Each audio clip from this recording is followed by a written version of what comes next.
Hey besties, welcome to Midnight Screams. I'm Shay, and for the next few weeks, we're swapping our usual chaos, Reddit drama, messy stories, and late night rants for something a little darker, a little creepier, and a lot of fun. Grab your blanket, a snack, and let's dive into the spooky side of the night together.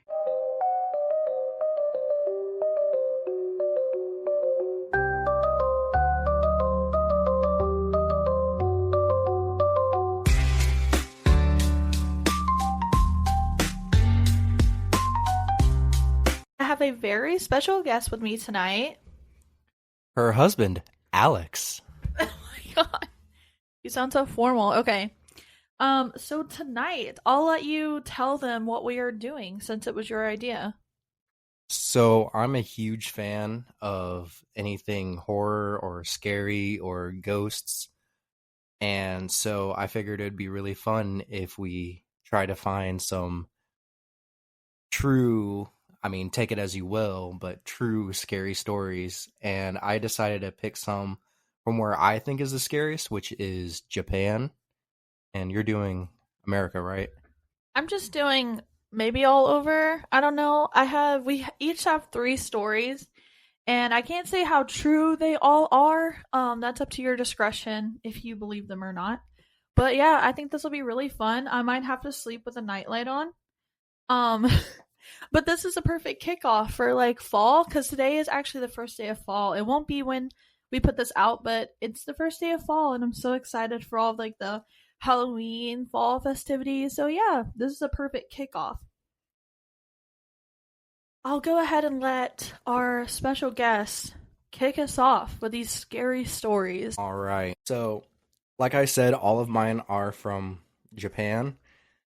And so I didn't realize how, I knew Japan was superstitious, but I didn't know how superstitious. So, I'll start off with this first story. It's called No One Listened. I wish you guys could see her face. Her eyebrows went up. All right. I first met him when I was in the first grade of high school. We lived in a big city. Hang on, because I want to also make it aware that I am so sorry if I butcher some of these pronunciations. I apologize in advance. I will do my best, so please don't come for me. All right. No One Listened. I first met him when I was in the first grade of high school. We lived in a big city, but not right in the heart of it.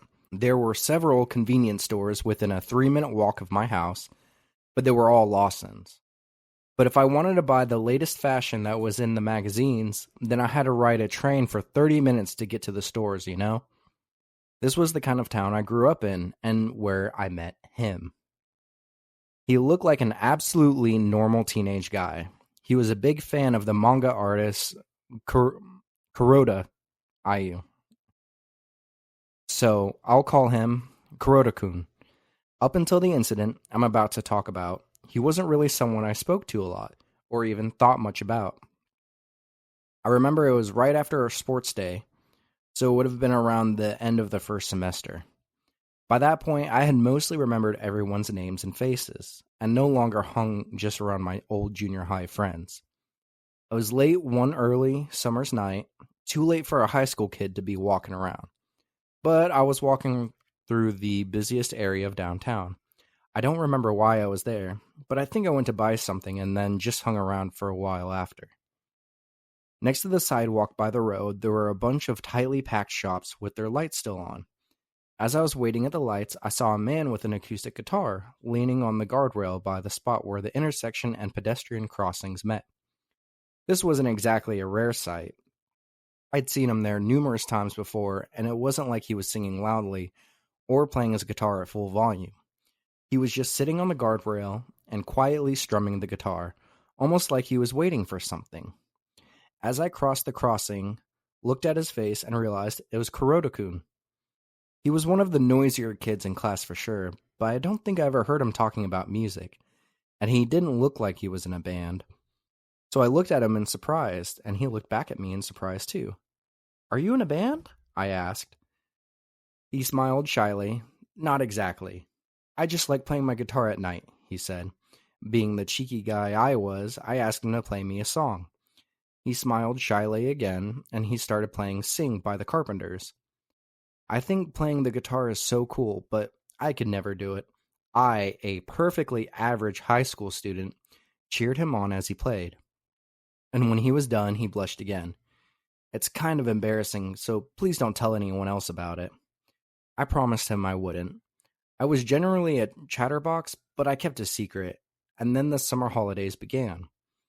One of my friends at the time asked me to go on a test of courage with him. I'm going to pause right here. So in Japan, there's these things called tests of courage, and it's where they kind of like dare each other to go somewhere scary and, see how brave you can be. And most times people get too scared and leave, or they'll have like whole events for like students, like parents and teachers will put it on. All right, I'll continue. Anyways, one of my friends at the time asked me to go on a test of courage with him. I wasn't really interested in such things, but I agreed to go once I heard a girl I liked would be joining us. This test of courage spot was a crossing downtown where a parent and a child had died in an accident several months earlier. Apparently, people had often seen them standing there after that, so we were going to check it out for ourselves. At least for me at the time, I thought it was somewhat cute. At least for me at the time, I thought it was a somewhat cute and exciting adventure. It was a weekend night around 11 p.m., I think, and we went over as a group. As we got closer, I realized it was the crossing where Kuroda-kun played his guitar. Suddenly, I wasn't so excited anymore. If this crossing was really haunted, then I didn't think Kuroda-kun would keep playing his guitar here. And knowing him, if he did see something, everyone in class would know about it the next day. Full of exaggerations, of course. And so, having lost all interest in the test of courage part of the evening, I turned to look at the girl I liked instead of walking ahead of me. Just past her hair, I could see the crossing. Kuroda-kun's silhouette was there too. Of course, no ghost was going to appear. That was stupid. As everyone else focused on Kuroda-kun and his guitar, I was bored out of my mind. This place is haunted, right? Aren't you scared? I've never seen anything. I've seen people come here for a test of courage before, but they always leave when they get bored. There aren't any ghosts here. Kuroda-kun laughed, and everyone else joined him. But this time, I was the one who felt scared. When he said, "I've never seen anything," he looked right at me. At that point, I was probably the only one who knew he played his guitar here every night. I don't know why he looked at me so cautiously when he said this place wasn't haunted. Instinctively, I felt like he knew something he wasn't saying. After that, several people decided to go to karaoke. Since we were already out, I decided to go home. As soon as I got back, I grabbed the class roster we got at the start of the school year with our classmates' phone numbers, and I looked up Kuroda-kun's. I debated whether I should actually call him or not, but as soon as I saw his number, I grabbed my PHS. I'm assuming a PHS is like kind of like a cell phone or like a pager or something. I have no clue what it is. I'm just going to say that. At the time, high school students were only allowed those and ran to my room. As my fingers trembled terribly, I dialed the number. And then my sister called out to me from downstairs. "You've got a call from Kuroda-kun." At that moment, it was the most afraid I'd felt in all my dealings with him. I went downstairs and picked up the cordless phone, but I was terrified and didn't want to talk to him alone. I knew they would hear our conversation, so I went to the living room where my sister, brother, and father were. It's me. Sorry it's so late." It was the middle of summer, so I was dripping in sweat and shaking so much that my teeth chattered. But I did my best to speak to him normally. "What's up? I just got home too," he said. The conversation didn't really go anywhere, and when I didn't speak, he finally replied in a troubled voice. "About earlier. You saw it again, didn't you? Let me tell you about it. Sometimes dead people don't know they're dead. You die without having the time to realize it, then the shock might keep you hanging around. But many ghosts still remember something or someone important to them. What haunts that crossing is the father of a little girl. The girl isn't there." Right before he realized he was dying, the father saw his precious baby girl covered in blood. His little girl was the most important thing to him, and the fact he was dying didn't matter. He had to help his daughter. but he didn't know where to get help. Numerous people kept passing them, and so he desperately screamed for help, but nobody would turn to look at them. And even if someone did, they would run away in fear. Can you imagine how that must feel?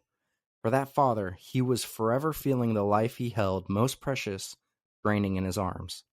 Seriously, can you imagine what that's like? So what am I doing there all the time? Well, I'm talking to him. He keeps crying and asking for help to save his daughter. So I tell him that the ambulance will soon be there and that his little girl is going to be okay. After a few hours, he finally says thank you and stops crying. But the next day, when he sees my face, he starts crying for help again. That's why I'm there every day. All I can do is try to make him feel better and stay with him until he realizes that his daughter was saved and he goes to her side. And so I tell him I already called the ambulance. As he said that, he gave a small shy laugh. For someone who was just a regular kid who didn't stand out in class at all, he sure was putting in a lot of effort into this, I thought. Apparently, he started learning how to play the guitar in junior high so that if people like us came along and saw him, he could say he was always there. I honestly think he's pretty good at it now, too. I think it's just crazy, though, the fact that he didn't see the ghost and he's like, hey, you saw it, right? Let me tell you what happened. That is a wild story. I wouldn't say it's creepy. It's more, is it sad? I feel sad. It is Yeah. more a little bit sad, but I think Like, it's... oh. I think it's more crazy that he's just there playing guitar and he's like, hey, like, and I like makes people not do the test of courage so that it may be easier for the father to move on, is what I think he's doing. Yeah. Honestly, that's sweet. But creepy. Too. But sweet. I mean, as a father myself, I couldn't imagine, though. Because he's just, like, looking for his daughter, and... You're giving us a sad story to start us off. Okay. This next one is from r/let's not meet. I think my mom's instincts saved us, and a disturbing update. To the man at the motel, let's not meet ever again. Hello Reddit, this is my first post, so please be patient with me. I've been debating whether or not I should share my story or not. So far, the latter has been beat out. As I've grown older, I have been reflecting on this moment, and I'm curious about your thoughts. I'm a writer, so some of the details may seem suspiciously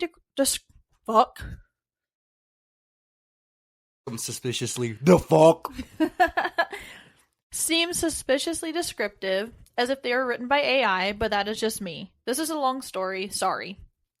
A bit of context. This happened about 7 or so years ago, way more than 3 years as I said in my title, I just wanted it to flow better. My family and I visited a lake in a state far away from our own for our first and last family reunion. Spoiler alert, it did not go well. Safe to say that the lack of AC during the hot summer month of July, different conflicting personalities, and 3 families in one Airbnb caused a lot of tension, and it blew up on the 4th of July. After midnight, my mom got fed up and took me, 10 female, I was sick at the time, with her to stay at a hotel. My sibling and dad stayed at the house since they were enjoying themselves. We flew to the state, so we did not have a car, and even if we did, it most likely would have been blocked in by other family members' cars. After much squabbling about our means of transportation, my grandparents, who lived in the same state as us, let my mom drive their car to go stay at an air-conditioned hotel away from the family drama. My mom and I drove through the dark, empty streets for a little while before we came across a motel, a familiar chain motel that we recognized, on the side of the road. Since it was late and my mom had a sick kid in the car, she settled in, staying there for the night. Pulling into the circular drive, we saw movement beneath the trees of an island in the middle of the asphalt. As my mom pulled into a diving? Like I'm in the ocean. It says driving. I can't read. As my mom pulled into a driving spot, a man dressed in all camo, smoking a cigarette, emerged from the shadows of the island, and once we got out of the car, he asked, "Do y'all want a room?" To which my mom responded, "Yes, because why else would we be in a motel?" It was a little odd that this man, who I assumed to be an employee, was wearing full camo, hat, pants, shirt, and not a uniform. We walked into a little lobby, which was really just a small room with a computer, a front desk, and a few armchairs. He walked behind the desk, clacking away on the computer as my mom described the room we would like: a queen bed and a non-smoke room. The man nodded, commenting, "Are you two alone?" And I cannot remember if my mom responded, but handed us a key to the room, not a card like I was used to, but a literal keychain. I thought it was odd, but then brushed it off as regional difference. This town doesn't get much traffic as the other popular cities around it, so maybe they don't have the budget or need for keycards. Then it got unsettling. He tried to make small talk, asking about what we were doing here, how we were liking fireworks, etc., and then led us to our room on the first floor. Okay, that's not too bad, right? But then he opened the door and led us into the room while showing us around. The moment he opened up the room, the sickening stench of smoke hit us, even though we specifically asked for a non-smoke room. He started twisting the knob to the air conditioning, turning on the bathroom light, and opening the closet door, showing us where everything was. This was a tiny room, big enough for one bed, a thin closet wall, and two little nightstands, so the tour was unnecessary. My mom stood outside of the room, arms crossed and almost on guard. I, being exhausted, stepped into the room, holding my stuffy and blanket, ready to knock out and go to bed. As the man walked into the bathroom, my mom finally spoke up. "OP, come here." Her tone was stern, one that sounded like pursed lip warning many kids get when they are in trouble, but this one held a dangerous edge to it. The man came back out and was milling around the room when she repeated herself under her breath. I eventually gave in, rolling my eyes in annoyance as I left the room. She grabbed me the second I crossed the threshold and moved me behind her. We walked back to the lobby to find a new room that was truly non-smoke, and my mom made sure to stay between us. While in the lobby, he made a comment that broke the camel's back. "You two are sure far away from home," as he rang us up, holding onto my mom's credit card as she looked at her phone. Even though I was young, this comment made my stomach twist, but I couldn't understand why. Suddenly, the lobby filled with ringing, the tune of my mom's ringtone echoing off the pale walls. "Oh, 1 minute, it's my husband," she said, holding up a finger to me as I prodded at her. The conversation went something like this. "Mom, hello, hi honey, what was that?" Me, "Mom, who is it? Why is Dad calling?" Mom shushes me. "Oh, are you with," insert sibling's name. "We found a place." "Oh, okay, yeah, we will see you there. Got it, love you." Like the annoying kid I was practically tugging at my mom's sleeve, asking her where my siblings and Dad were. Mom brushed me off, gesturing me for her to grab her card as she informed the man that my husband and kid are down the road. They already checked into her room, so we're just going to go meet them. I'm still asking her about what was going on since I was very confused. As we made our way back to the car, I flooded her with questions and she simply looked forward, clasping my hand. I hopped into the back seat and we backed out, quickly leaving the drive. In a nearly cinematic moment, my mom turns to me, finally answering my questions in the most jaw-dropping manner for a 10-year-old me. I lied. Boom. I felt like my whole world exploded. I had always been taught about stranger danger and kidnappers, but this was a whole new territory for me, one that most women have to live through every waking moment. She filled me in as we drove, winding through the roads into town. While I was busy thinking about falling into a smoky and dingy bed, my mom was in full-on panic mode. Her mom instincts flared up the moment he opened our door for us, most likely trying to rationalize what was going on. Once we reached our room, he easily accessed on the bottom floor with a key that the man most likely had a spare of and that did not meet our specifications. She devised a plan. We made our way back to the lobby, blabbing about a new room. She had been texting my dad, telling him where we were and to call her. Their conversation went like this. Mom, hello, hi honey, what was that? Dad, are you okay? What's going on? Mom, oh, are you with, insert sibling's name, we found a place. Okay, yeah, we'll see you there, got it, love you. Dad, huh? Utter confusion. Her worries were further confirmed when the man's strange and overly personal questions. The reality of the situation began to set in for me, a little part of me that was still innocent and naive to the ways of the world cracking. In the end, we found a safer hotel further into town with a pool, and we stayed there for the rest of our trip, later joined by my dad and sibling. Now on to the update that freaked me out even more. My sibling and I recently revisited the town with our grandparents for a quick family trip, and we stayed at our house on the same lake where we had the reunion. On our way to the house, our car passed the charred remains of a building, gates and caution tape surrounding the area. My grandma pointed it out and informed me that it was the motel my mom and I had stayed at. It had burnt down in October of 2023, and I have scoured the internet for any answers and have found none. The name did change from when we first went, but I was still able to find it. Let me know if you want to know the name in the comments. I feel like the fact that it mysteriously burned down adds to the unsettling experience my mom and I had there. After looking back at this moment with our new older eyes, I am very, very glad that my mom got us out of there. She has not, that I can remember, has any sort of feeling like that once since, and I have gained even more admiration for her. I will never know what would have happened if we stayed, and to the man in the hotel, let's not meet again. I will say that, like, even as like a man, if somebody like walks into my room, first off, unlocking with a key when it's supposed to be a key card, sus. And then they're just walking in. Motel rooms are already notoriously small. And scary. Yeah, my wife will never stay in one. You shouldn't. I have a fear of motels, okay? But regardless, the fact that like he walked in is already weird as hell. So also, kids, trust your mama. Just trust your mama, especially when they're like trying to just get out of something. But no, like yeah, let's not meet because like that already sounded like a scary situation. And if you called me like being like, hey, like I'll be like, oh, you're in trouble. I'm on my way. Yeah, this is exactly why I don't stay at motels and stuff. Like, it's just creepy. Like, all these horror movies are made for a purpose at these motels and stuff. Like, you can't convince me that shady shit doesn't go. I know shady shit goes on everywhere, but motels, like, the shadiest shady shit goes on there. So, yeah, let's never meet. You ain't never gonna meet me at no motel. No one should be meeting you anywheres. I'm just you guys get a meet and greet. No one should be meeting you.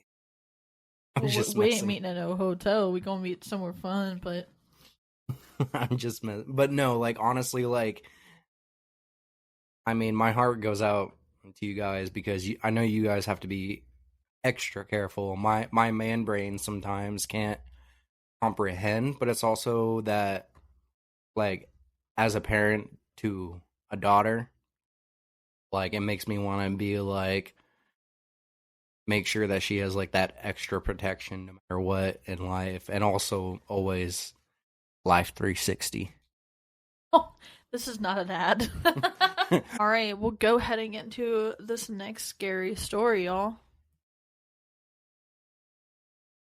All right.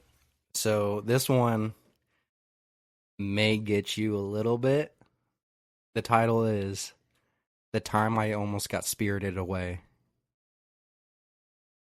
And if any of you guys know, my wife's favorite comfort movie is the Studio Ghibli movie Spirited Away. To which I didn't know that this was a huge like superstition and legend in Japan until like I started researching their like folklore and scary stories. Like being spirited away was 100% a thing that was like very much believed. All right. The mic didn't even catch me. I said I'm ready to hear it. All right. More than a decade ago, when I was a university student, I attended a summer training camp for my club. Although it was honestly more of a trip when it was time to go home. Oh, cut. I'm just going to start over. More than a decade ago, when I was a university student, I attended a summer training camp for my club. Although it was honestly more of a trip. When it was time to go home, one of our senior club members invited some of us to visit the local fireworks festival with him, because his parents' house was nearby. After the festival, we enjoyed some more fireworks by ourselves on a nearby beach. And then we all got into the senior's car and started our trip back to Tokyo. We had enjoyed the fireworks and chilled for a while after, so it was well after midnight, nearly 1 a.m. by the time we left. Looking back on it now, that was pretty dangerous, but we were all young, so I don't think anyone really cared. Hey, if you ever get tired of driving, let me know. One of us will take over, we said. Ah, thanks, but I'm the only one who knows the way back to the highway, so I'll drive until then. Should take us about 60 minutes at a nice pace to get there, and then we can change at the first service area after that. But don't you dare crash my beloved car, our senior said. Don't worry about it, we won't. There were 4 of us in total, including the senior and myself, and then we all got in the car and took off. Our senior sat in the driver's seat, A in the passenger seat, and B and I sat in the back. About 10 or 15 minutes later, we approached Mountain Road. Apparently, once we passed over the mountain, we'd reached the interchange. Hey, did you guys know that there's a legend about being spirited away around here? Our senior started talking. There's a mountain with stories like that where I'm from as well, B said. But like after the Meiji era, no, even after the war, there were apparently still people being spirited away here too. Seriously? Yeah. During the Meiji era, a young Imperial University professor thought that the Japanese people were influenced too much by superstitions. So he wanted to prove they were nothing more than that. He came here to prove his theory, and then they say he was spirited away. So if he was spirited away, that means he disappeared without a trace, right? Yeah, and after that, the locals started to fear this mountain and refused to come near it. But after the war, those memories faded. I guess you could call it post-war atmosphere or something. But in the 50s, some Tokyo University students then came here to investigate the disappearance, and they went missing too. But if it was after the war, then the police would have investigated it, right? Nah, even during the Meiji era, they would have done that, I said. Yeah, the police, firefighters, and others were mobilized, and they searched the mountain. But in the end, they couldn't find anything. Well, even though it was after the war, there is still the countryside, so the elderly were still deeply superstitious. And at first, they didn't want to go up the mountain. So it was in the newspapers then? Apparently, it was in the local paper. Maybe something happened up here. Probably, but the elderly believed that people really were spirited away. They came here to mess around, and so they were spirited away. That was what people said at the time. Sounds like something from a Yoko Mishu Seishi novel or like an Asami Mitsuko. Sorry, I said I would butcher these, and I'm very sorry. Like the legendary Spirited Away murder case. There is a whole Japanese like murder Spirited Away case, like that's been heavily documented. Just so you know, so you're aware. Great. Anyways, I'll continue. The 4 of us laughed. On that note, back where I'm from, B then continued and started telling us a scary story from his family home in the countryside. Once he was done, A then told us a scary story from his high school years. And so naturally, I had to tell a scary story as well. I told one from my junior high years. Then, once I was done, B immediately continued with another scary story of his own again. Well, they do say the best way to stay awake is to tell stories. So, on a dangerous night, cut. Well, they do say the best way to stay awake is to tell stories. So, on a dangerous drive at night like this, if we kept telling stories, and scary ones at that, perhaps that would help fight it. If we kept telling stories, and scary ones at that, perhaps that would help fight off the drowsiness. I agreed with that thought. So once B and A were done, I started my own scary story. And so we continued. First B, then A, then me. As he was driving, our senior tried to join in as well, but we told him to concentrate on driving. Plus, if he was listening to scary stories, then he wouldn't get sleepy either. After that, the 3 of us continued telling stories. I don't remember how long this went on for because I wasn't looking at the time. But on the way, I realized something was a little odd. I had told more than 10 stories. First B. My voice just cracked like I'm pubescent. Am I getting scared? Oh. Alright. First B, then A, then me. So that meant we had already told 30 stories by that point. Supposing each story took about 3 minutes, that means we had been driving around for 90 minutes already. Sorry. We should have reached the highway by now, but we were still on the mountain and there were no signs we were about to get off. Does time feel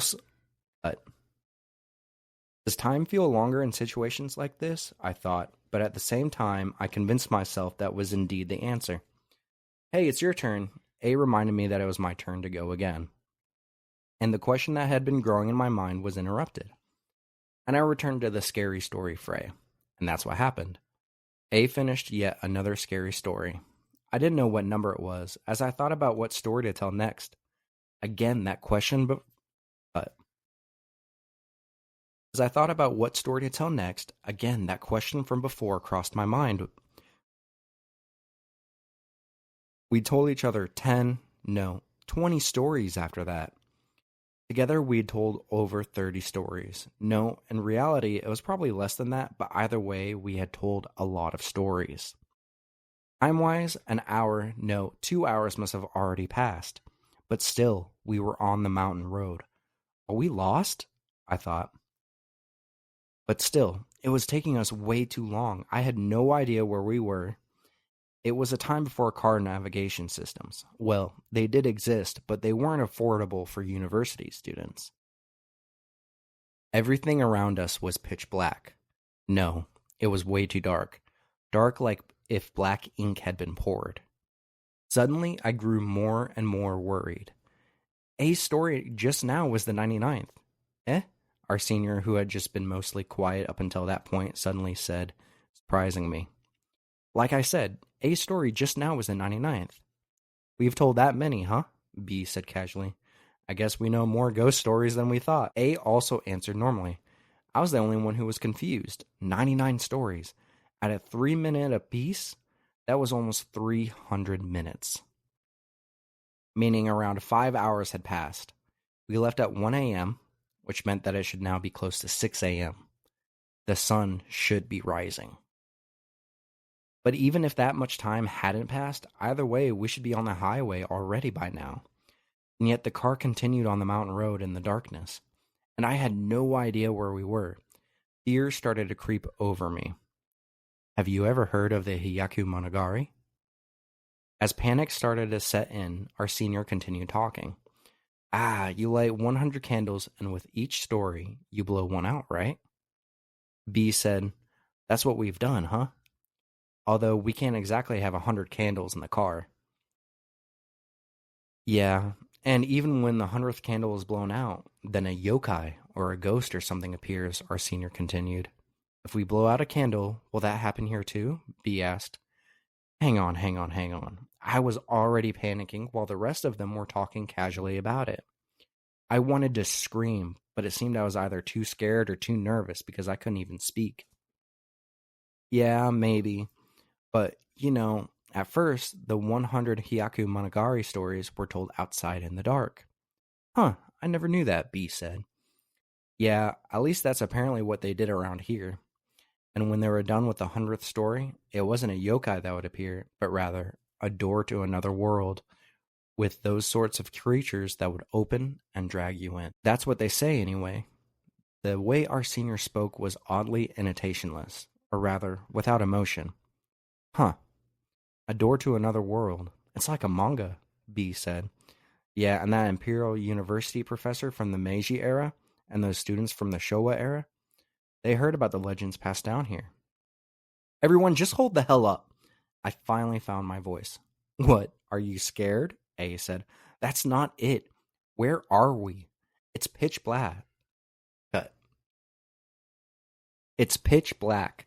There's not a single street light, and when are we exactly going to reach the highway? I was so scared that I was almost crying. And as I screamed, I realized the car hadn't once stopped. No, thinking about it even more, the car hadn't even turned once. And especially if you're going up the mountain, it's winding. So the fact that the car hadn't turned or anything, Everything was pitch black around us, and the headlights weren't even on. It was dark in front of us too. Why did I only notice this just now? I cursed at myself. But if I let our senior keep talking, it would be dangerous. How can I put it? I was driven by this instinctive, indescribable fear, and in that panic and fear, I continued through my tears. Think about it. Why is everything pitch black here? We told 99 scary stories, right? Just how much time do you think has passed? So why haven't we reached anywhere? We'll be there shortly, just be quiet, our senior said. His voice still without intonation or emotion. It was him speaking, but it didn't sound like him. Just stop the car, stop. I couldn't remain quiet any longer, and I couldn't let him keep talking.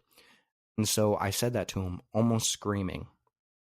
Let's just stop the car for now, B said, slightly panicked, and it seemed that he finally realized what was going on too. We'll be there once I'm done with my story, so be quiet and listen. Again, his voice was still emotionless. B, step on the brakes, the brakes! Panic had completely gripped me. Before you tell that story, please open the door and then we'll listen, okay? A screamed, and it seemed like he was now panicking as well. If you tell 100 stories on this mountain, the three of us were panicking, but he continued with his story. I'm sorry, B said, and then he punched him in the side of the face. The shrill sound of sudden braking screamed out, and the car stopped. I was wearing my seatbelt, but my head still hit the seat in front of me. Oh, sorry, guys. Are you okay? A said, looking around the distance. I could see the lights of the houses and the road up ahead. Now I could see streetlights too. But most importantly of all, I could see the car's headlights were on. We're back. I don't know why I thought that, but as the fear faded, I felt my entire body relax. And as A and I got out of the car, the senior went around to the front to check something. Sorry, I saw something white cut across us. And what's up with you guys? He said to the three of us in the car. The atmosphere was clearly not normal. At the very least, it seemed he was back to normal and not acting like before. The three of us got out of the car to get some air, and after we calmed down, we told our senior everything that had happened. Are you guys taking me for a ride? He said. According to him, after entering the mountain road, that point where he started telling us about the Spirited Away legends, he felt a black haze and was wondering if he was getting tired. Then he saw a white shadow, so he slammed on the brakes. He didn't remember anything else we spoke of. According to his story, it was true that somebody went missing during the Meiji era, and then during the 50s as well. And according to local legends, if you played Hyaku Monogatari outside at night until dawn when the sun rose, you could go to another world. That was how the legends went. And according to local historians, during the Warring States period, the Edo period, etc., life was really harsh, and there were often famines. The land was barren and poor. As such, it was said that the legend was likely born because people wanted to leave this cruel life behind and go somewhere else entirely. Another world. It was also thought that the professor from the Meiji era and the university students from the 50s performed that Hyaku Monogatari game. And yeah, when I first heard that, I thought I'd like to try it too. Our senior's face then lost all color. Looking at the time, it was after 1:30 a.m. I'm going to pause right there for a second. It was 1 a.m. when they got on the mountain. So only 30 minutes had actually passed. We weren't right at the entrance of the mountain road, but we could see it just down below. And next to the car, there was a small stone shrine. We all quietly prayed to it and then got back in the car. We just experienced something strange, but I was relieved that we were okay now. I no longer felt scared. Sorry, but my left cheek hurts. Once we reach the highway, can someone take over for me? The senior said. Yeah, I'll drive, B said. After that, we safely arrived back in Tokyo.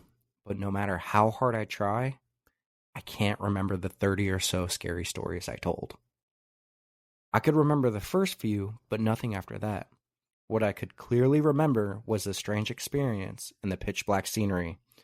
Just recently, our club got back together for a reunion, and I ran into A, B, and our senior again. Of course, we ended up talking about our strange experience that night. Well, maybe it was highway hypnosis or a mass delusion or something. We tried to force an explanation to what happened. Then, after hesitating for a moment, our senior said something to the three of us. Actually, there's been a disappearance on that road again recently. Apparently, a group of local kids were seen driving up that road, and that was the last time anyone ever saw them.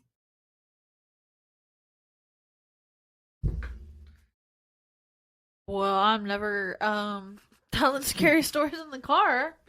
For one, I don't even know how they had I know they didn't remember them. How do you even have that many scary stories just in your brain? But maybe some people do.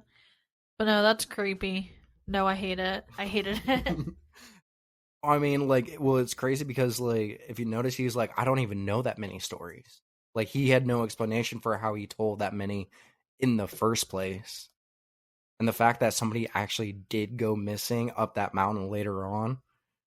I mean, when I read that story, like, I had chills. Like, because the beginning was like, oh, okay, like, it's like not so bad, right? Like, they're just telling stories. But when the senior starts talking, Yeah, when the beginning, I was like, okay, this isn't bad.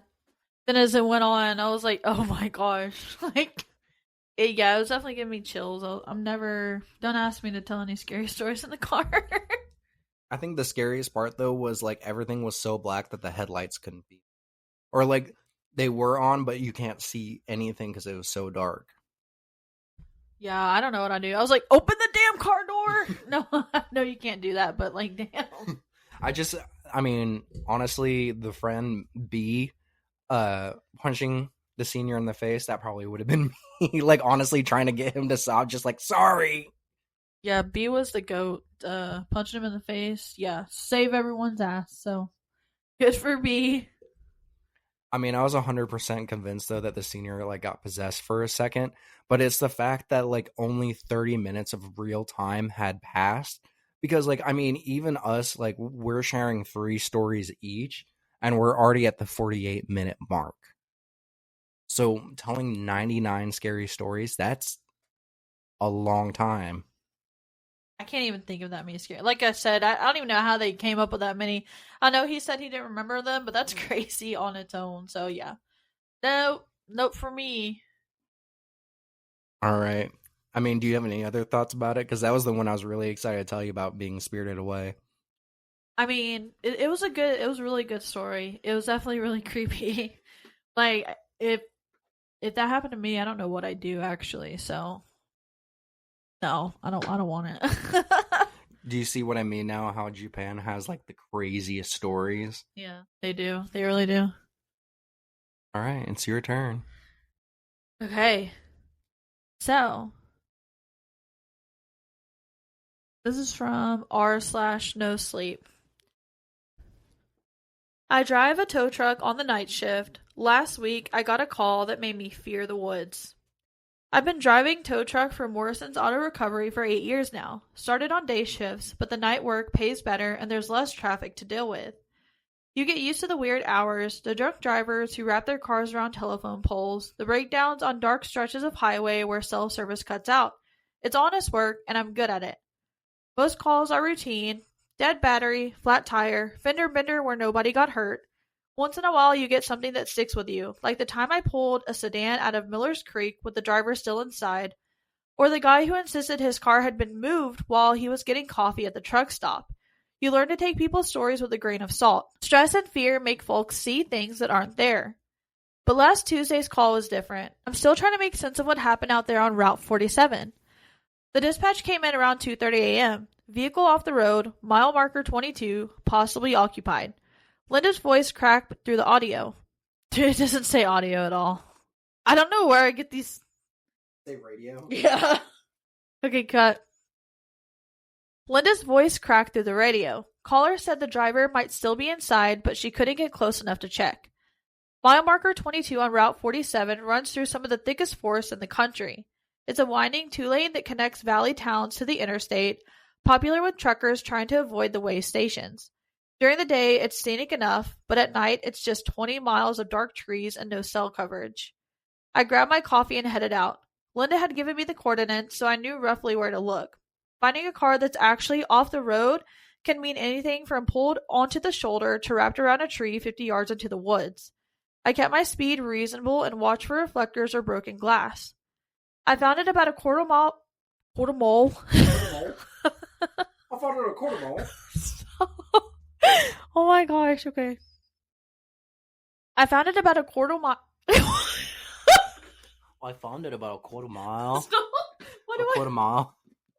Why can't I say that? Quarter mile. Okay. Practice it. Quarter mile. Quarter mile. Yeah, I will. Okay.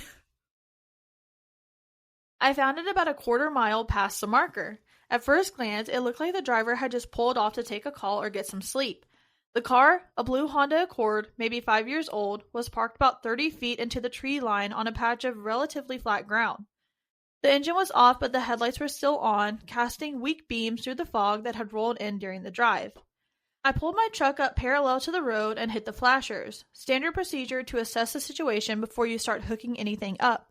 So I grabbed my flashlight and walked over to see what I was dealing with. That's when I noticed the first odd thing. The car's doors were all locked, windows rolled up tight, and I could see someone in the driver's seat. A young woman, maybe mid-20s, gripping the steering wheel like her life depended on it. When my flashlight beam hit the windshield, she looked up at me with eyes that were wide with terror, makeup running.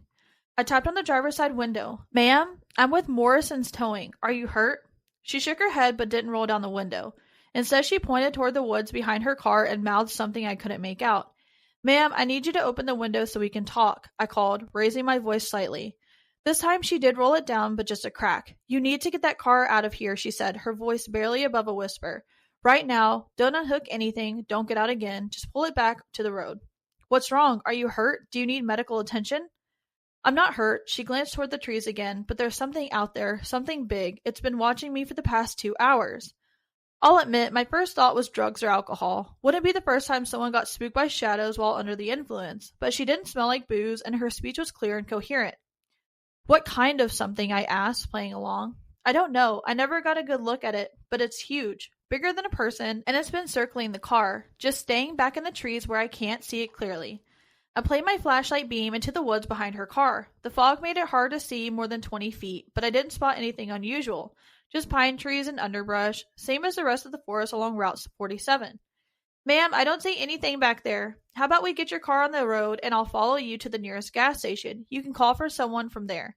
"No," her voice was firm. "Please don't go back there. Just hook up the car and pull it out." Something in her tone made me pause. I've dealt with a lot of scared drivers over the years, and you learn to distinguish between different kinds of fear. Drunk fear is sloppy and unfocused. Accident fear is sharp but fades once the immediate danger passes. This was something else, the kind of steady, controlled terror that comes from extended exposure to real danger. I decided to humor her. "All right, ma'am, I'm going to hook up the car from here and I'll pull you back to the road. Keep your doors locked and stay inside." Walking back to my truck, I found myself listening more carefully to the sounds around me. The forest was quiet, unusually quiet. No owl calls, no rustle of small animals moving through the underbrush. Just a low hum of my truck's engine and the distant sound of a semi passing on the interstate miles away. I was backing my truck into position when I noticed a smell. It was strong and musky, like a wet dog that had been rolling in something dead. The kind of smell that makes you breathe through your mouth. I'd encountered plenty of roadkill during my years of towing, but this was different, more intense, and somehow fresher. Getting out to attach the chains, I played my flashlight around the Honda and immediately understood why the woman was so terrified. On the roof of her car were 2 massive handprints pressed deep into the metal, not scratches or dents from debris, but actual palm and finger impressions where something had gripped the roof hard enough to deform it. Each handprint was easily twice the size of mine, with long finger marks that ended in what looked like claw scratches. "Fuck," I muttered, running my flashlight along the car's perimeter. There were more marks, scratches along the passenger side like something had tested the strength of the windows, and gouges in the paint where the claws had scraped across the metal. "Now you see why I wouldn't get out," the woman called from inside the car, her voice muffled by the glass. I was crouched down, examining the damage when the first branch broke. Not a small twig snapping under the weight of a squirrel, but a substantial branch, the kind that takes real force to break. The sound came from somewhere deeper in the trees, maybe 40 yards from where I was working. I stood up and played my flashlight in that direction, but the beam only penetrated about 20 feet into the fog before getting swallowed up. Then came another branch, crack, this one closer, maybe 30 yards away. Then another, crack, from a different direction entirely. "Sir," the woman's voice was tight with anxiety, "it's doing that thing again." "What thing?" "The knocking. It's been doing it all night, breaking branches, hitting trees, like it's trying to scare me." As if responding to her words, a loud thump echoed through the forest, the unmistakable sound of something heavy hitting a tree trunk. Then another, from different locations around us, creating a pattern of impacts that seemed to be moving in a circle around our position. I worked faster to attach the chains, trying to get my movements efficient and quiet. The whole time I was acutely aware of being watched. You know the feeling when someone's staring at you from across a room? It was like that, but amplified. Like something with very focused attention was studying every move I made and growing increasingly agitated by our presence. As I was tightening the last chain, my flashlight flickered and went out. I shook it, smacked it against my palm, nothing. The batteries had been fresh when I started my shift, but now it was completely dead. I had a backup light in the truck, but that meant walking 20 feet in the dark. The branch knocking stopped. The forest went completely silent. Sir, what happened to your light? Battery died. I'm gonna go get another one from the truck. Don't leave the car, please. The fear in her voice was palpable, and standing there in the darkness, surrounded by the oppressive silence and the lingering smell of wet animal, I found I didn't want to leave her either. I'll be right back, just getting another flashlight. I walked to my truck as casually as I could manage, but every instinct I heard was screaming at me to run. The fog seemed to have gotten thicker, and the Honda's headlights only created small pools of illumination that made the surrounding darkness feel deeper. I grabbed my backup flashlight from the cab and was turning to head back when a sound froze me in place. It started as a low rumble, almost subsonic. Then I felt it in my chest before I actually heard it. Then it rose into something between a roar and a howl, a guttural, primal sound that seemed to come from something with a throat structure unlike any animal I knew. The call lasted maybe 5 seconds, echoing through the trees and seeming to come from all directions at once. When it ended, the silence that followed was somehow worse than the sound itself. That's when the creature stepped into the Honda's headlight beams. Sir, the woman's voice was urgent now. We need to go, right now. I didn't argue. I climbed into my truck, put it in gear, and started pulling the Honda back toward the road. The chains were taut, the car rolling smoothly behind me, when something massive crashed through the underbrush directly in front of us. It stepped into the full glare of my headlights, and for one terrifying moment I saw it clearly. The creature was enormous, at least 9 feet tall, maybe more. Its body was covered in thick, shaggy, dark hair that seemed to absorb the light rather than reflect it. The shoulders were impossibly broad, the arms so long they nearly reached its knees. Its hands ended in fingers that looked more like thick, clawed talons. But the worst part was its face. It resembled that of a human, but with proportions that shouldn't exist neither on man nor beast. The eyes were deep-set and intelligent, reflecting my headlights with a yellow-green shine. When it opened its mouth, I could see teeth that were designed for tearing. It stood there in the road for maybe 3 seconds, studying us with terrifying intelligence. Then it began walking towards my truck. Go! The woman screamed from behind me. Go, go, go!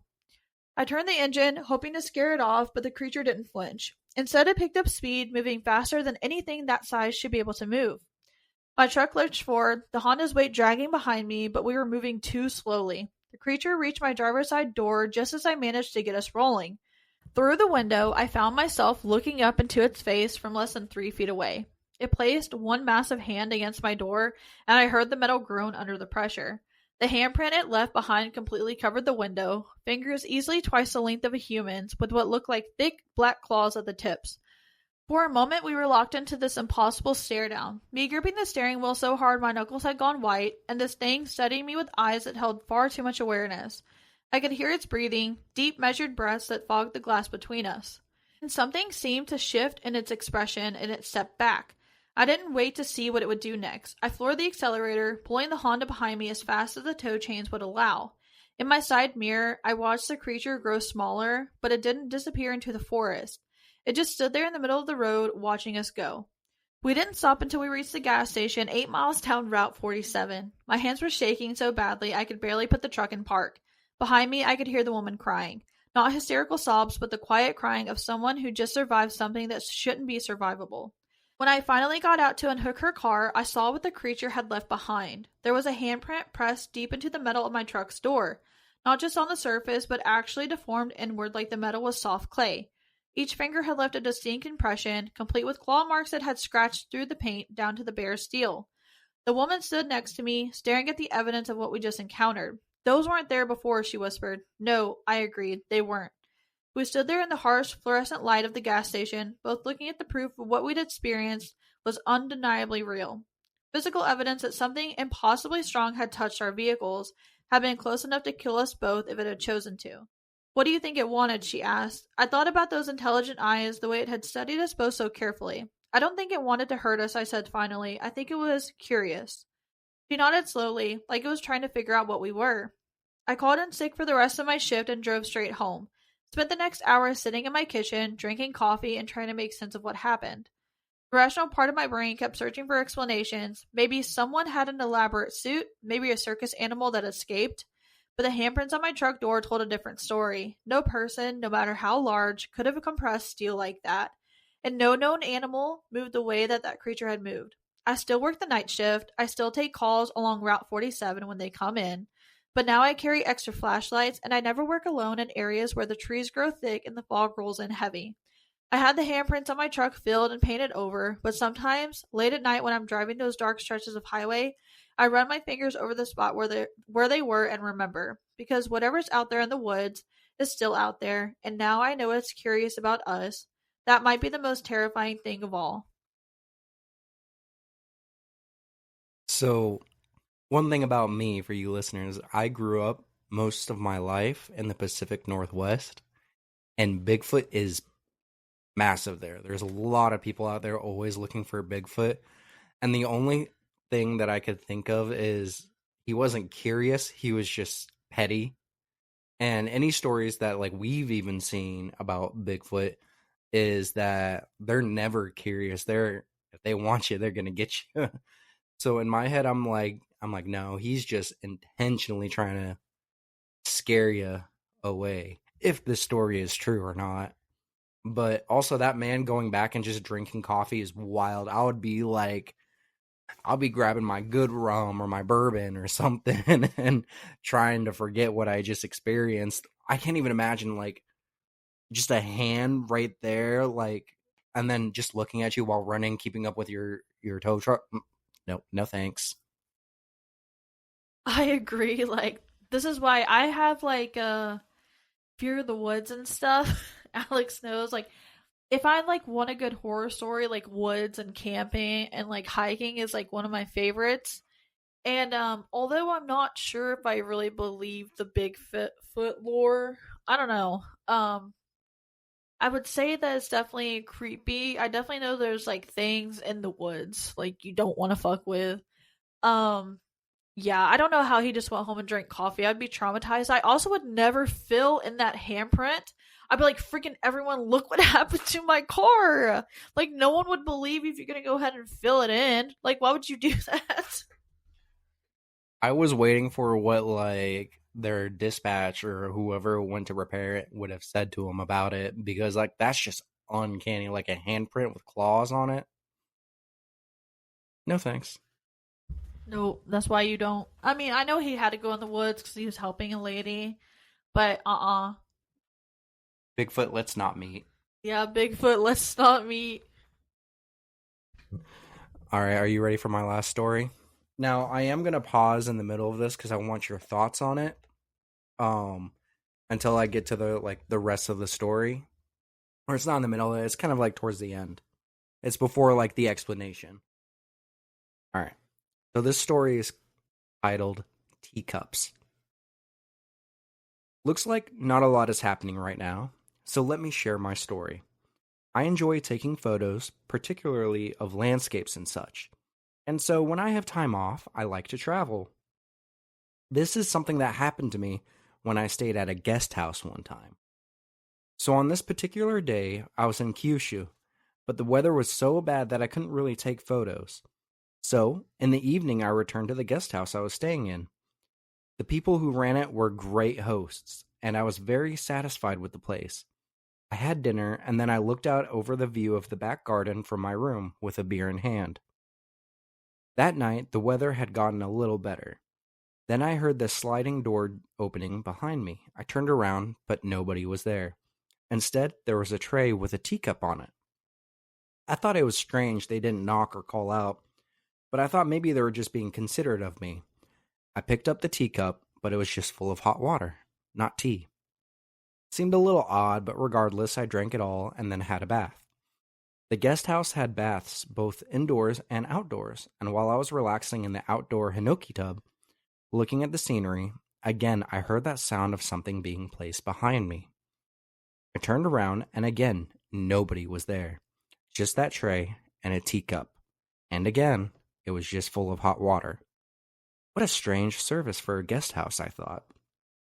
I hadn't heard anything about them being proud of their but I hadn't heard anything about them being proud of their water, and I couldn't understand it. They were still looking after my comfort, so when in Rome, as they say, I drank the hot water again and then finished my bath. I had to get up early the next day, so I went to bed early. But I woke up that night needing to use the toilet, so, rubbing my eyes, I opened the sliding door and kicked something. Whatever it was, it tipped over. It was a teacup. But there wasn't just one teacup. there were more than 10 of them placed randomly all over the floor. Naturally, this wasn't normal, and I was now too cut. Naturally, this wasn't normal, and I was now too creeped out to go to the toilet. Got back into bed, but the sound of something being placed on the floor continued. As soon as it got light the next morning, I got out of bed, opened the sliding door, and there was undoubtedly even more teacups compared to the night before. What are you thinking so far? This is where I'm going to pause it. I don't know. One, I was like, I like hot water. I was like, okay, maybe like they have tea somewhere, like because you're supposed to do tea bags. One, I don't know why he was drinking hot water. Okay, maybe some people like hot water, but I won't be drinking hot water. But I know he was trying to be courteous. I don't even know where the story is gonna go. Like the one was like, okay, that's just like the guest services or what. But like 10, no, I don't know. It was more than 10. No, I don't know. I'm scared. All right. It's not going to be what you think. All right. Immediately, I went and asked the couple who ran the guest house about the teacups, and they told me the following story. Apparently, that couple had a son, but he died a year before. He had a slight disability, and although he couldn't help around the house, he was an incredibly kind child who said he wanted to help, so he used to serve the guests tea. However, he often forgot to put the tea leaves in, which led to customers complaining that they just got hot water. Hearing that, his parents got upset and stopped him from helping. But then right after that, with nothing to do, the boy was walking around near the cliff in the back garden, and he felt dizzy and fell. He was immediately rushed to the hospital, but his body was badly beaten, and he never woke up. In the end, when he was in no state to speak, his parents said they heard one last thing from him. "I'm sorry I couldn't do anything. I'm sorry." He's probably still here trying to help, they said. I went to the family altar and stood before it. "Thank you for the tea. It was delicious," I said, and then I left. Nothing happened after that. It was the only scary yet sad experience I ever had like that. Well, that's sad. Now you gave me a sad story. For one, that is creepy that he's still serving hot water. He's dead, but it is a sad story. He was a kid, though. Yeah, so he's like, okay, like I still have to do this even if I'm dead. And you know how you said like some people don't realize they're dead? Thinks he still has to do that. I don't know how I'd feel if I learned that story and I'm like, oh, I just drink all that hot water from a dead person, like a dead kid. That's sad though that he fell off the cliff and stuff, and that the only thing he felt like he could do was like serve the tea. Well, I just think of it from like our youngest point, like our youngest child, like he just wants to help out a bunch, and his help isn't very helpful, unfortunately. But like it's the fact that he tries, and the fact that this kid, like this was a kid, so like they just want to be a part of something, and like the fact that like his last words was, "I'm sorry I couldn't do anything." And also that he had a disability. They said he had a disability, which in Japan is very like, they think that's kind of like a possession in some places. And so the fact that the parents were like, well, we still wanted him to help, but like he couldn't because he was forgetting to put the tea leaves in. And so all I think is like, just like, like our youngest trying to help out, but like, he forgets like the main thing.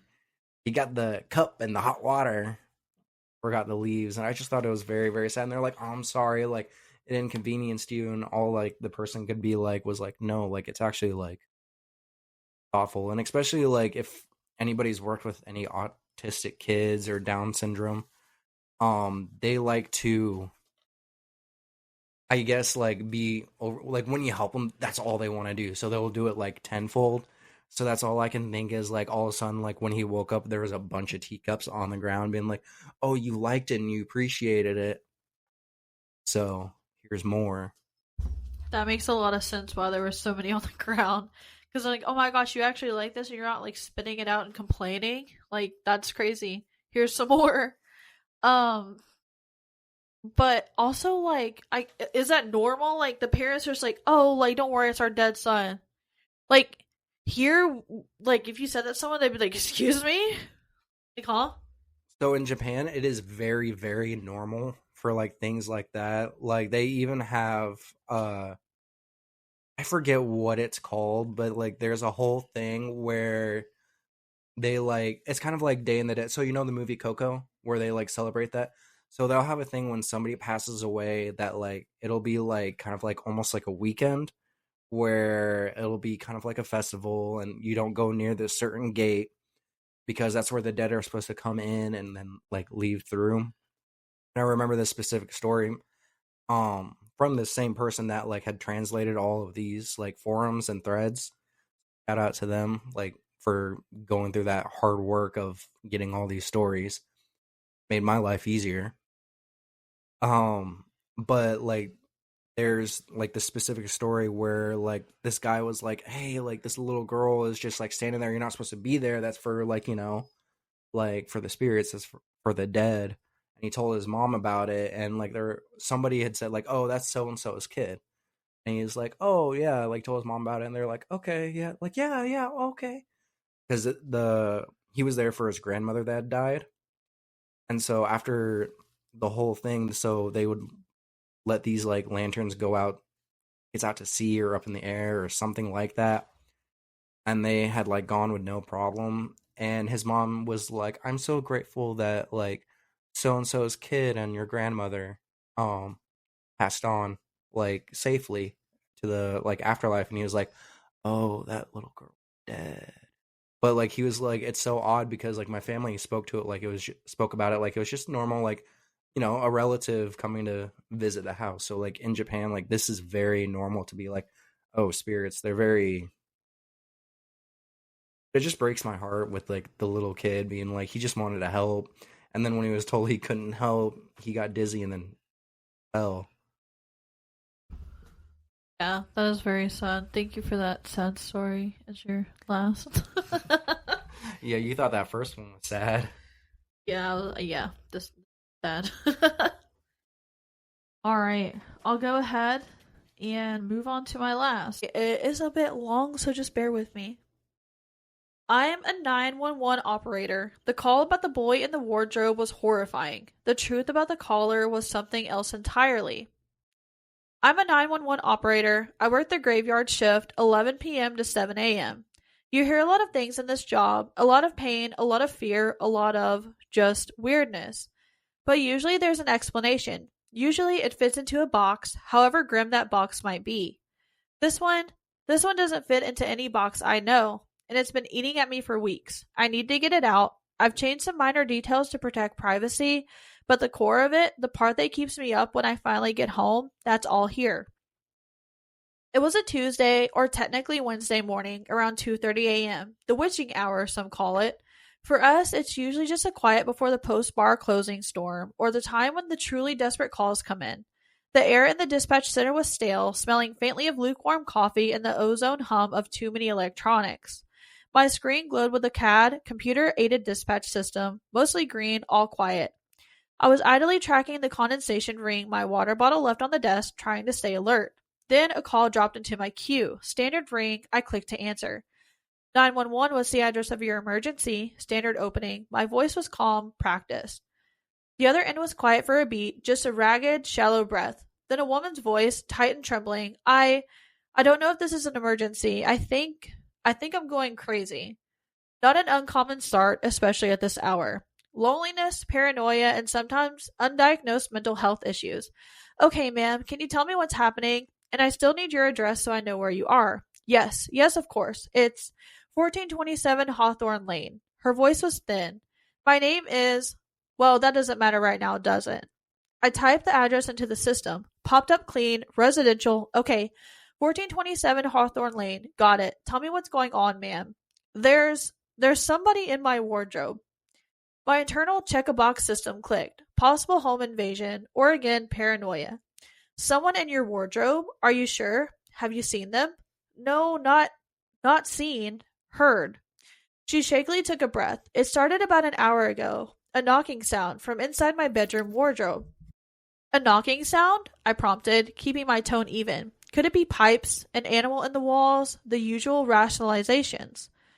No, no, it's not like that. It's deliberate. Like someone tapping to get out. I thought I was dreaming or just hearing things. Old house sounds. But it kept happening. Tap, tap, tap, tap. She mimicked it, and even through the phone line, the distinct rhythm was unsettling. Are you alone in the house, ma'am? Yes, completely alone. My husband, he passed away last year. Her voice hitched a little on that. I made a mental note. Grief can do strange things to the mind. I'm very sorry for your loss, ma'am, I said genuinely. This knocking, did you try to investigate it? I was too scared at first. I just lay in bed, pulling the covers up. But it wouldn't stop. It just kept going. So eventually I got up, I turned on the light, I went to the wardrobe. Her breathing was getting faster. I could hear the faint rustle of fabric like she was wringing her hands or clutching her clothes. And what happened when you got to the wardrobe, ma'am? The knocking stopped when I got close, and then I heard a voice. Her voice dropped to a whisper, a little boy's voice. It said, "Help me. Please help me. I'm trapped." Chill, faint but definite, traced its way down my spine. This was different. A boy's voice from inside the wardrobe? Yes, he sounded so scared. He said his daddy put him in there and he can't get out. Okay, this was escalating. A child's voice claiming to be trapped by his father. This had moved past old house sounds, but still the details were odd. A child just appearing in a wardrobe? Ma'am, did you open the wardrobe door? Yes. As soon as he said that, I threw it open. I don't know what I was expecting, but there was nothing there.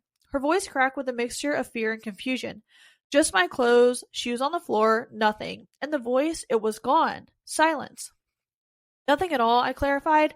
No sign of anyone, no way a child could be hiding. No, it's not a deep wardrobe, you'd see. I'd even pushed clothes aside. It was empty. I thought I must have imagined it. The stress, being alone. And what happened then? I asked, leaning forward slightly. My other hand was hovering over the dispatch button, but I needed more. This felt off. Not like a prank. Prank callers usually have different energy, a smugness or forced panic. This woman sounded genuinely terrified and bewildered.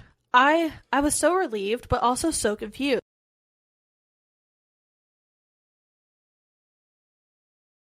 I stood there for a minute, trying to catch my breath. Then I closed the wardrobe door. She paused, and I could hear a sharp intake of air.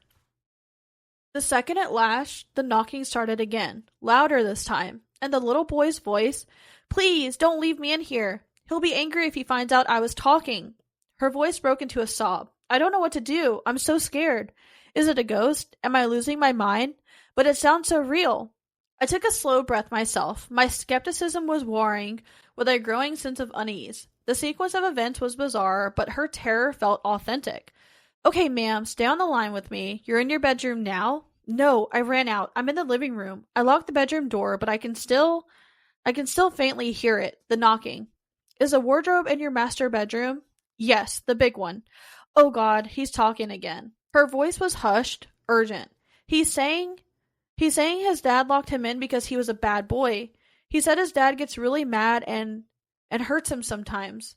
That was it. The specific detail, the abuse allegation. Whether this was a delusion, a ghost, or something else entirely, if there was even a fraction of a chance a child was in danger, we had to act. My fingers flew across the keyboard, initiating a dispatch for a welfare check, possibly an endangered child situation. I coded it high priority. Ma'am, I'm sending officers to your location right now, okay? They're gonna check this out. I need you to stay on the phone with me. They're coming? Oh, thank God. Thank you. Relief flooded her voice, but the undercurrent of terror remained. He's crying now, the little boy. He's saying his dad told him if he made any noise, he'd be in for it. He says he's scared of the dark. I relayed the additional information to the responding units. Caller states she can hear a child's voice from a wardrobe, claiming his father locked him in and abuses him. Child is reportedly scared and crying. The dispatcher on the radio acknowledged. Units en route. ETA 6 minutes. 6 minutes can feel like an eternity on a call like this. I tried to keep her talking to keep her grounded. Ma'am, what's your name? It's Eleanor. Eleanor Vance. Okay, Eleanor, the officers are on their way. Are you somewhere you feel safe right now?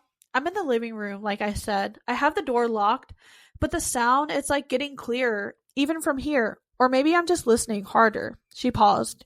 He's saying, Daddy says I shouldn't talk to strangers, but you're not a stranger if you're helping, are you? My blood ran cold. The innocence of that, juxtaposed with the implied threat, it was deeply disturbing. Are you talking to him? I asked her. No, it's just, I can hear him so clearly. I don't know how he is talking to me from upstairs. It's just like he can hear me talking to you. Maybe I shouldn't have came down. Maybe I should go back to the room.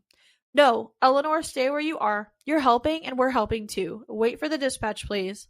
I could hear her quiet, fearful breathing. I focused on the CAD screen, watching the little car icons representing the patrol units crawl across the map toward Hawthorne Lane. Each tick of the clock in the dispatch center sounded unnaturally loud. Eleanor, I said, trying to keep my voice steady, when the officers arrive, they'll knock. Let them know it's you, okay? Yes, I will. She was quiet for a moment, then, he's saying thank you, the little boy. He says he hopes they come soon because it's hard to breathe in here. Hard to breathe. My stomach clenched. The detail was chillingly specific. Ventilation in a closed wardrobe wouldn't be great. They're almost there, Eleanor. Just a couple more minutes. Unit 214, show us on scene at 1427 Hawthorne. The voice of Officer Miller cracked through my headset. Copy that, 214. Caller's Eleanor Vance. Should be expecting you. She's in the living room. Reports hearing a child in a wardrobe in the master bedroom. 10-4 Central. I relayed this to Eleanor. They're there, Eleanor. They're at your door. Oh, thank heavens. I heard a faint shuffling sound as if she was getting up. Then nothing for a few seconds. I expected to hear her talking to the officers, the sound of a door opening. Instead, Officer Miller's voice came back on the radio, sounding puzzled. Central, we have a male subject at the door, advises he's a homeowner. The officers are saying a man answered the door. They say there's no woman there. Her voice came back, faint and laced with utter confusion. What? No, that's impossible. I'm here. This is my house. I'm looking out the living room window. I can see the patrol car. Unit 214, I said, my voice tight. Call her on the line and says she is inside the residence. Say she can hear here? Don't. I was doing good. States she can see your vehicle. This was getting stranger by the second. Central, the male subject is adamant. He's looking pretty confused himself. Says no one else should be here. Miller sounded wary. Says his name is Arthur Collins. He's got ID. Eleanor, I press. What does this man look like? The one at the door. I can't see him clearly from here. Just his shape. Her voice was trembling violently now. But this is my house. I've lived here for 20 years. My husband, Robert, we bought it together. 214, the caller's name is Eleanor Vance. She says her late husband was Robert. Does the name Vance mean anything to Mr. Collins? I waited, listening to the silence on Eleanor's end, then Miller's response. Central, Mr. Collins says he bought this house 3 years ago from an estate sale. Previous owner was deceased, a Robert Vance. My heart hammered against my ribs. Estate sale, previous owner deceased, Robert Vance. That meant Eleanor Vance. Eleanor, I said softly. The officer said Mr. Collins bought the house 3 years ago from the estate of a Robert Vance. Eleanor, your husband's name was Robert, you said. There was a long, drawn-out silence on her end, just the sound of her breathing, growing more ragged, more panicked. It sounded like she was hyperventilating. Eleanor, can you hear me? Then a choked sound. No, that can't be right. Robert, he passed last year, not 3 years ago. I was with him. Her voice was dissolving into confusion and fear. This is my home. This was spiraling out of control, out of any recognizable scenario. But the child was still the priority. Unit 214, I said, pushing down my own disorientation. Regardless of the caller's status, the initial report was a child trapped in a wardrobe, possibly abused. Mr. Collins states he has a son. You need to verify the welfare of that child. 10-4 Central. Mr. Collins confirms he has a 7-year-old son, says his name is Leo, says he's asleep upstairs. Ask him if you can see the boy, just to confirm he's okay, given the nature of the call we received. There was a pause. I could hear Miller talking to Collins, muffled. Then Miller came back on. Central, subject is refusing, saying the boy is fine, doesn't want him woken up. He's getting a bit agitated. Eleanor, I whispered into my phone, are you still there? A faint, broken sound like a gasp. I don't understand what's happening. 214, reiterate that due to the specifics of the call, we need to see the child. It's a welfare check. My training kicked in. We had a cause. More muffled conversation than Miller's voice, sharper now. Central, subject is becoming uncooperative. Denying access, he's raising his voice. Then a sudden change in his tone. Hold on. Central, did you hear that? Hear what, 214? A sound from upstairs, faint, like a cry or a thump. My gut twisted. Eleanor, I said quickly, the wardrobe you heard the knocking from. Which room is it in? The master bedroom, she whispered. upstairs at the end of the hall. 214, the original report specified the master bedroom wardrobe upstairs. Did you hear the sound from that direction? Affirmative, Central. Definitely from upstairs. Subject is now trying to block the doorway. Partner is moving to restrain. The line with Eleanor was still open. I could hear her ragged, panicked gasp. It was like listening to someone drowning. Then, chaos erupted on the radio, shouting, "Sir, step aside! Please, don't resist!" Sound of a struggle. My own pulse was roaring in my ears. I gripped the phone tighter. Central, we're making entry to check on the child. Officer Miller's voice strained. Subject is non-compliant. I heard footsteps pounding on the radio feed. Officers moving quickly. Upstairs, check the bedrooms. Eleanor was making soft, whimpering sounds now. They're in my house, but they can't see me. Robert? What's happening to me, Robert?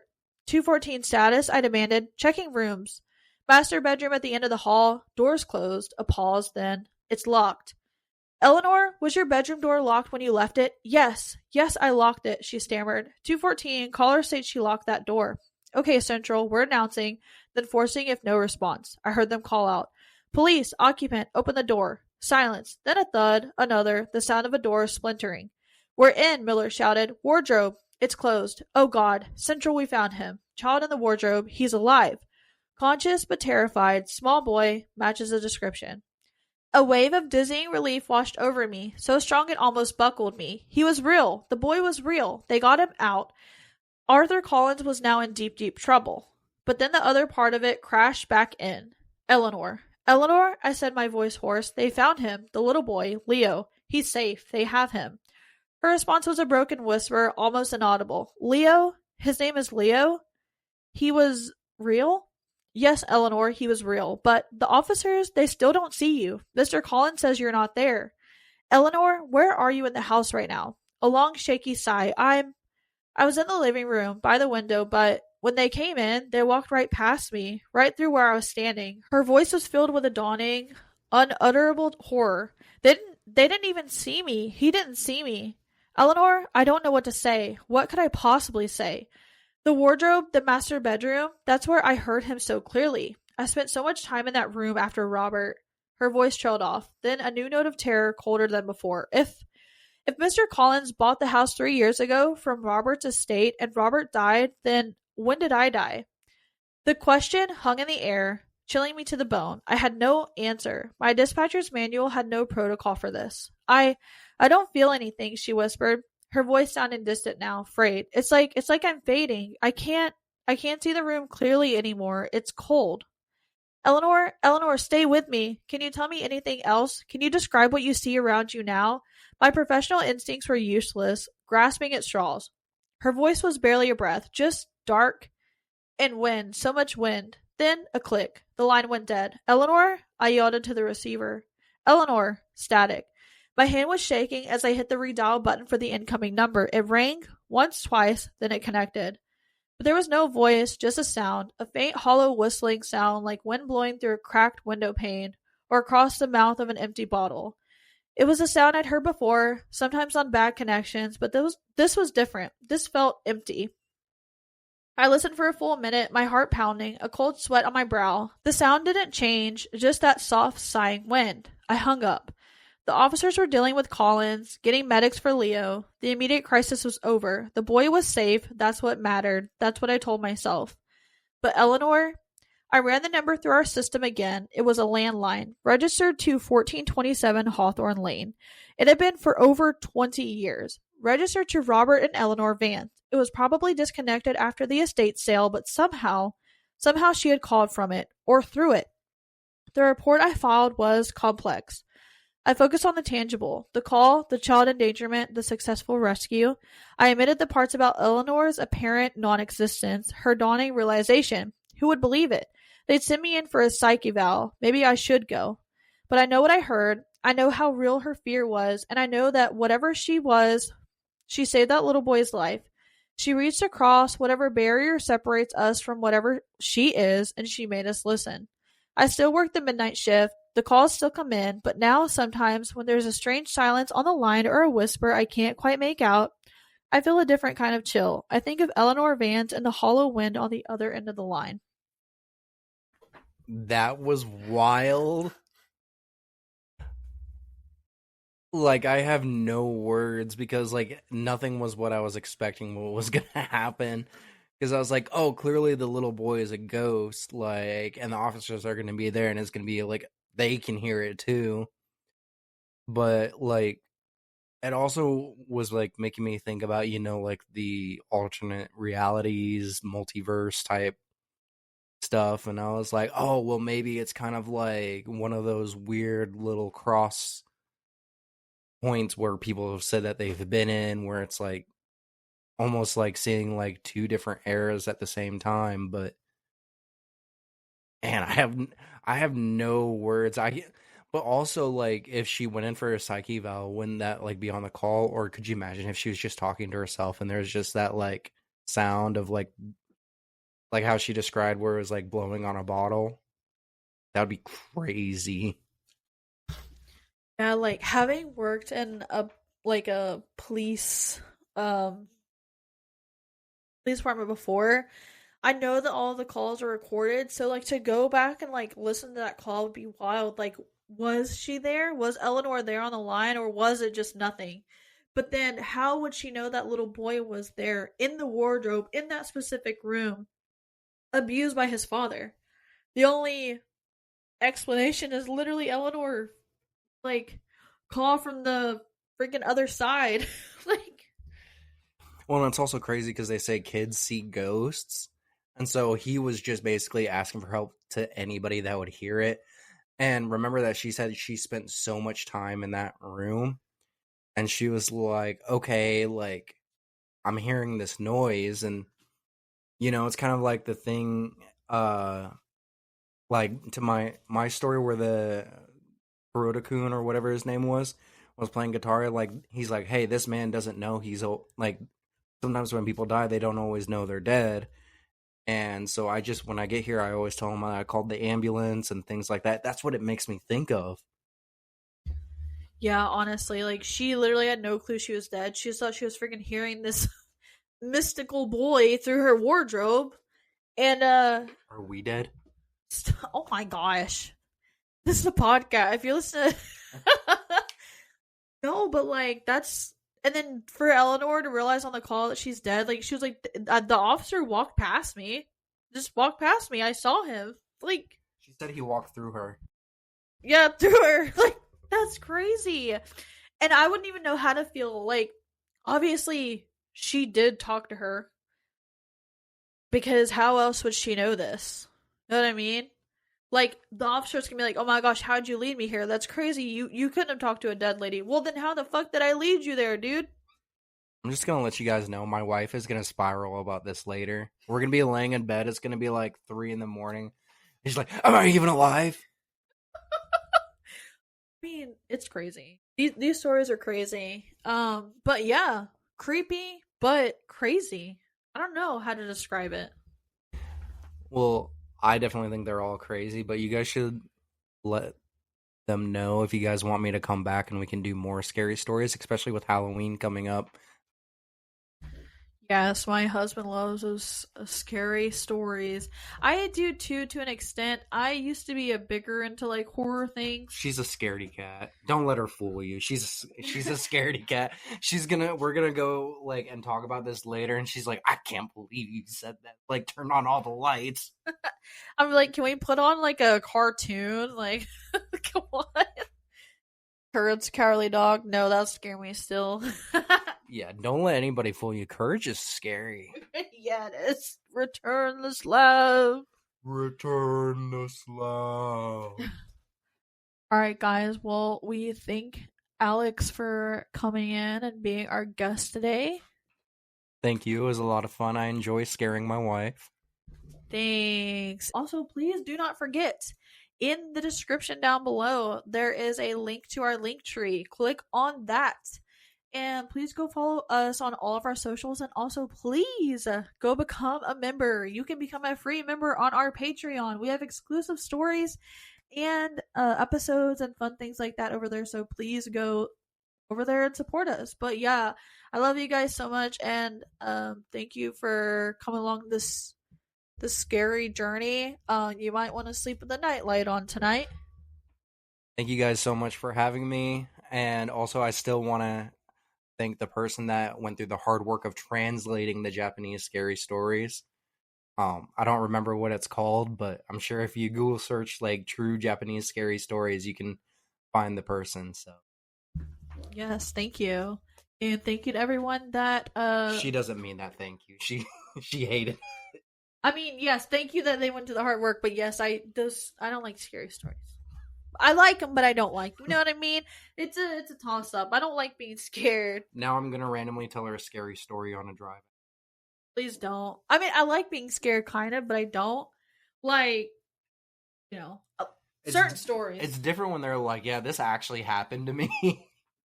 Yeah, like the woods and the hiking and stuff. I gotta go. I love y'all. Bye.